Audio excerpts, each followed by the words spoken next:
और एक थाली है, बगल में चावल की पोटली है, फटे टूटे से कपड़े पहने हैं, कोई चिंता नहीं है।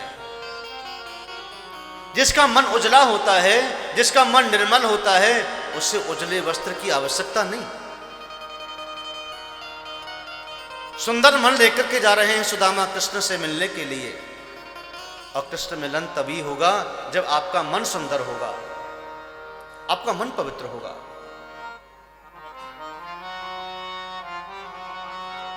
सुदामा जी चले जा रहे हैं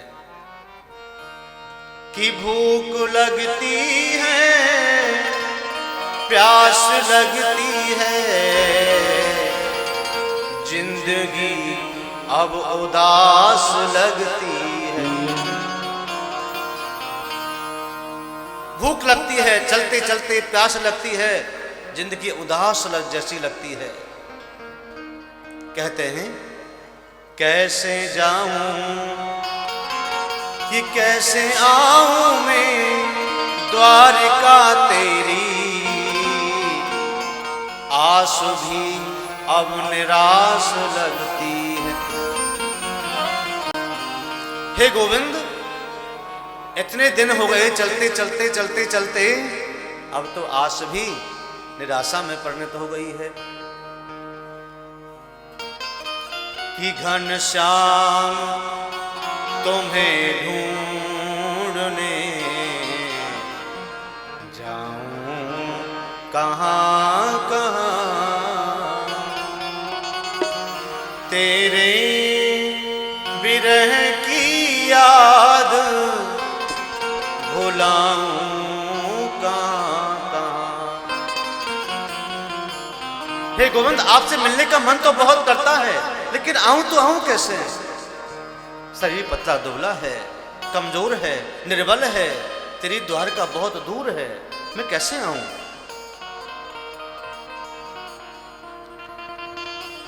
हे गोविंद, अगर आपको मिलना ही है तो अब मेरे बस का नहीं है। अब मैं तो यही समुद्र के किनारे पर अपने हाथ का तकिया लगा करके खेत में सोया हुआ हूं। आपकी मर्जी होए तो मिलने यहीं आ जाना, नहीं होए तो निराश होकर चले जाएंगे यहीं से।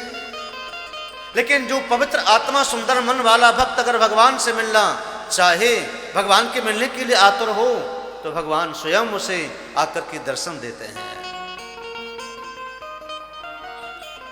भगवान स्वयं श्री कृष्ण और समुद्र के समीप में ही आकर के आवाज लगाने लगे, अरे भैया कोई है क्या? कोई है द्वारकापुरी ले जान चलने वाला? मैं केवट हूं, नौका चलाता हूं। आवाज सुनकर के सुदामा खड़े हो गए। सुदामा बोले, हाँ भैया कोई है, हम हैं चलने के लिए, हमें ले चलो अपने नौका में बिठा करके। लेकिन भैया केवटिया, हमारे पास पैसा धेला कुछ भी नहीं, हम आपके लिए किराया भाड़ा नहीं दे सकते। अगर आप कुछ ना लें, फ्री में ही हमें समुद्र से पार कर दें, अपने नौका में बिठा करके द्वारकापुरी तक पहुंचा दें, तो भैया आपके नौका में बैठ जाएंगे, नहीं तो तुम्हारी मर्जी, ले जाओ अपनी नौका। इतना पवित्र ब्राह्मण जिसके मन में कोई विकार नहीं है, कोई छल नहीं है, सरलता। जहां सरलता है वही भगवान स्वयं श्री कृष्ण अपने सखा से मिलने के लिए आते हैं। जहां सहजता है, जहां निर्मलता है, चले आए। कृष्ण हंसने लगे, भैया तेरे जैसे भक्तों को ही मैं अपने नौका में पार बिठाता हूं, पार बिठा करके नौका से उस पार लेकर के जाता हूं। जो धनवान है ना, वो छलिया हो सकते हैं, वो कपटी हो सकते हैं, वो झूठे हो सकते हैं, उनका मन कहीं लिप्त हो सकता है, वासना से सना हो सकता है। मैं अपनी नौका में तेरे जैसे दिव्य ब्राह्मण को ही बिठा करके पार लगाता हूं, आइए मेरी नौका में बैठिए। सुदामा झटपट से अपने लोटा को, लंगोटा को, लकुटी को लेकर के और नौका में बैठ गए। भगवान नाव चलाने लगे। नाव चलाते चलाते कुछ विनोद कर रहे हैं भगवान। पूछ रहे हैं, भैया कहाँ से आए हो, कहाँ जाना है, आप कौन हैं? सुदामा ने कहा, भाई मेरा एक मित्र रहता है यहाँ, उसका नाम कृष्ण है। मुझे एक बार गुरुजी की आश्रम में मिला था तो कह कर के आए थे, तो एक दिन मुझे उसकी बैठे बैठे याद आ गई तो उससे मिलने के लिए निकल पड़ा। तो बस अपने मित्र से ही मिलने के लिए जा रहा हूं। भैया तुम जानते हो क्या उनको? केवटिया ने कहा कि यहाँ तो कोई कृष्णचंद्र नाम का रहता ही नहीं, यहाँ तो राजाधिराज द्वारकाधीश महाराज रहते हैं, यहाँ कोई कृष्ण नहीं है। सुदामा बोले, तो भैया वो अब महाराज हो गए होंगे, हम तो ऐसे ही हैं पहले से।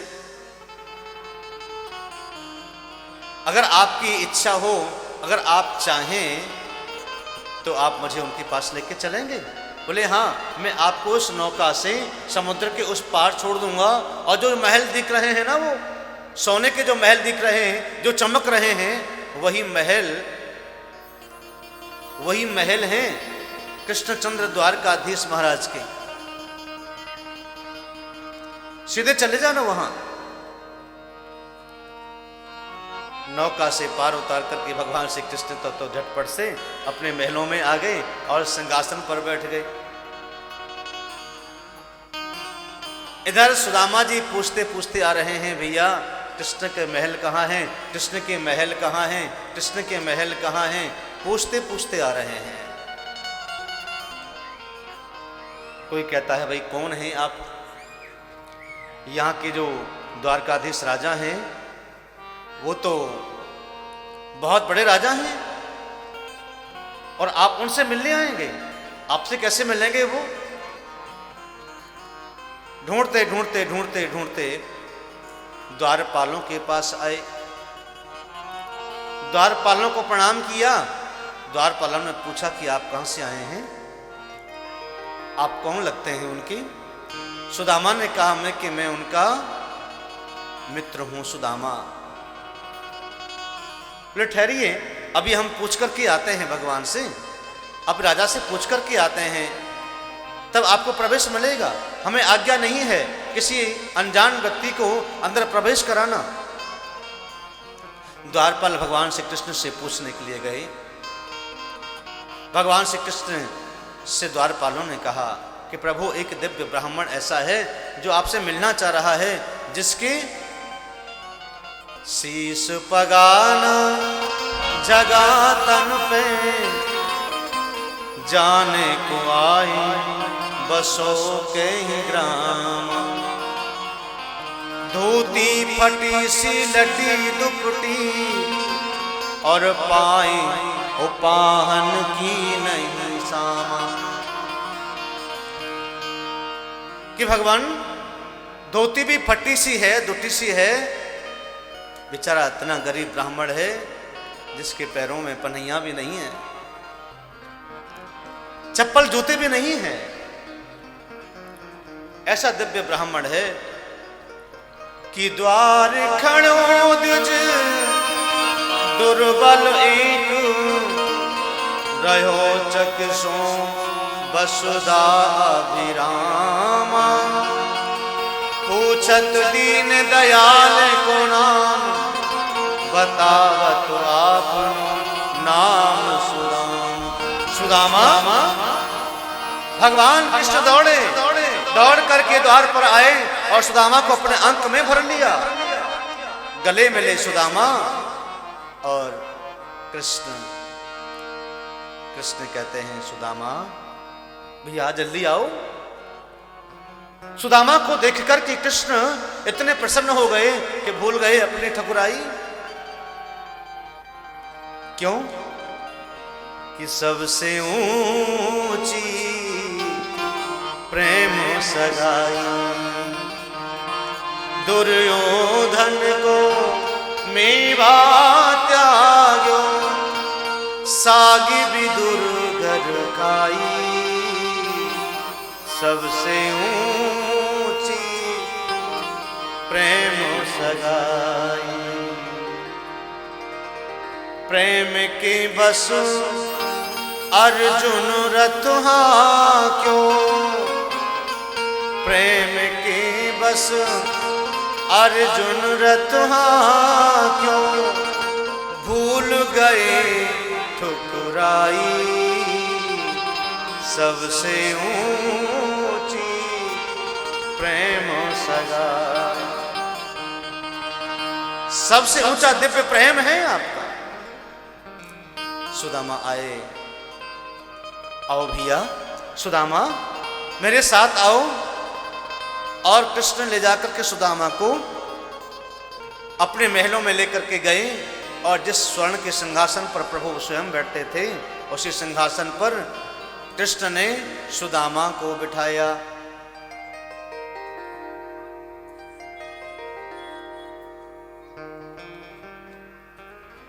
सुदामा के पद प्रक्षालन करने लगे कृष्ण।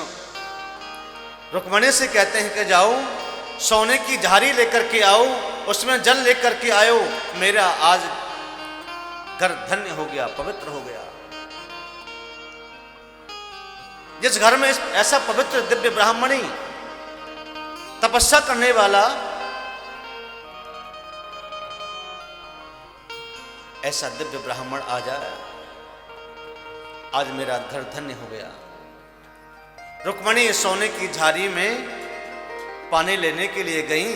इधर कृष्ण ने देखे कि मेरे सखा सुदामा के पैरों में न चप्पल हैं न पनैया हैं, नंगे पैर चल करके आए हैं। नंगे पैर चलते चलते चलते चलते उन्हें न कांटों की चिंता थी न कोई कंकड़ की चिंता थी।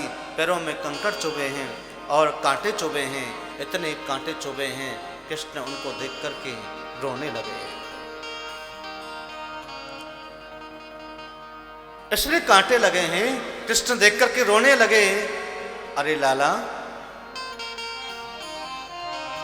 तू मेरे पैरों में हाथ क्यों लगाता है? कृष्ण से कहते हैं सुदामा, तू मेरे पैरों में हाथ मत लगा। कृष्ण करुणा के सागर हैं। करुणा भर आई अपने भक्त सुदामा को देखकर।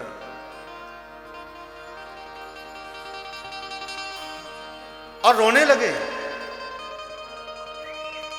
इतने रोए कि अपने आंसुओं से ही सुदामा के चरणों का प्रक्षालन हो गया। जितनी देर में रुक्मिणी गंगाजल की झारी लेकर के आई, उतने देर में तो सुदामा की आंखों से इतने अश्रु झरने लगे, झरने की तरह। सब्सक्राइब करें रामकृष्ण शास्त्री जी के YouTube चैनल को और हमारे वीडियोस को सबसे पहले देखने के लिए बेल आइकन को दबाना न भूलें।